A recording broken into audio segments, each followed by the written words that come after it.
testing out this new thing. So a while back, last year, we did the Ford Flex a little favor and put a K&N air filter intake kit on it.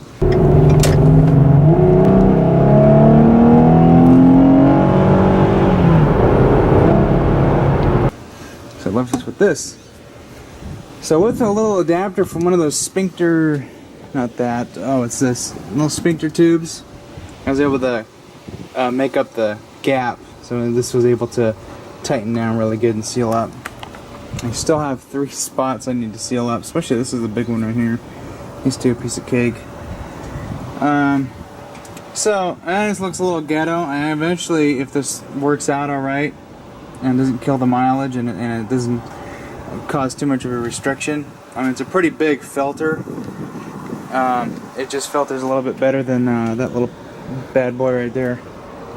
It still pulls the same amount of air it would with that filter, so I'm all good there. And I just have this towel here to make up this gap here to block off the freaking hot air that'll come from the radiator.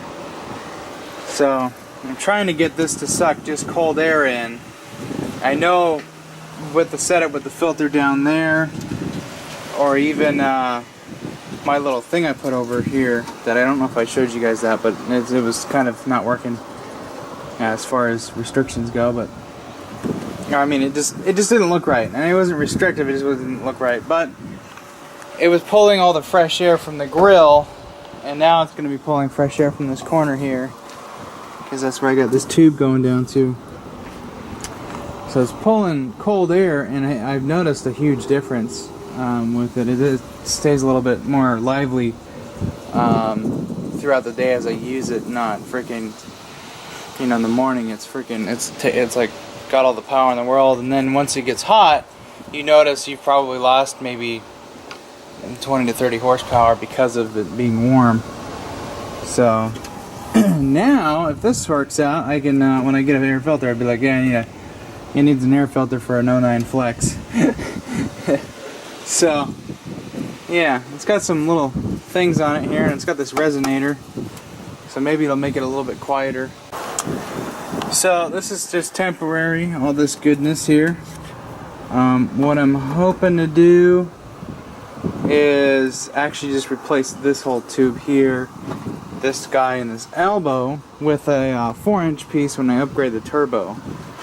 So that will eliminate this guy here, and then this here I'll just make a plate that will screw into here, and then we're done. So yeah, just like that. You can still, you know, pop this and it lifts up and moves out of the way for you, which is nice. And then you can replace your filter. And it's just kind of temporarily attached to these ghetto ties. What I'm hoping to do is, well, actually, when I replace the tube and upgrade the turbo and stuff, we got a bigger piping. I wind up resituating this somewhere, maybe right in there between the canister and the battery, and have a shorter tube. And then this guy here, I'll make something for it to sit into. And then, yeah, it'll be all happy. And I'll make something out of that. Cut a hole in the fender or something and put a big tube on this, so it's got sucking in plenty of air. And for right now, it's pretty sturdy. This guy here rests on the top of the tensioner, the part that doesn't move. This is zip tied to here, and then anchored down there. And so now there's less stress on this guy here, so it's all pretty solid. Hopefully it doesn't move around too much. It breaks the zip tie or something. I don't know, this is just kind of temporary. It looks kind of wonky, but it works. It gives me better access to my alternator, not that I have to do anything to it, but geez. I can still do the water pump. You could probably actually get that bolt loose and this one, and then take your belt off. I love it. I love it. So simple. And check your motor mounts. Oh yeah, anybody new to this, I still want everybody to see I did not remove the other V8 stand. You don't need to. At least I didn't have to. I should still be out of gear. Yep. Oh, it's warm in here.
232 miles. I'm at just over 3/4 of a tank, and when I filled up, oh shit, sorry, I was before the full mark.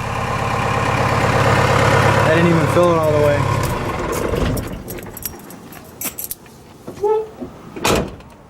Alright, I'll give it a test drive later on, probably today when I go out.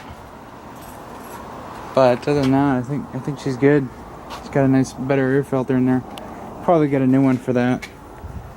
Because this here, I just don't like this. It's just too.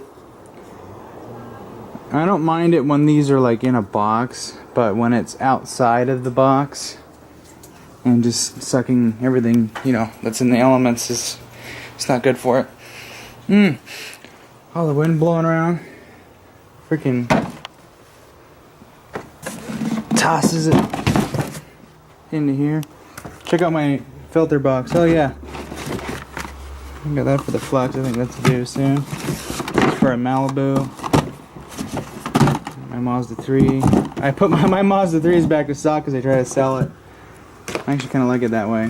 You got that filter. I got this one here. I have some adapters for somewhere. And then this is for the Colt. And then I got that needs to go back in there. This is for my dad's Mazda 3. Anyways, I'm done.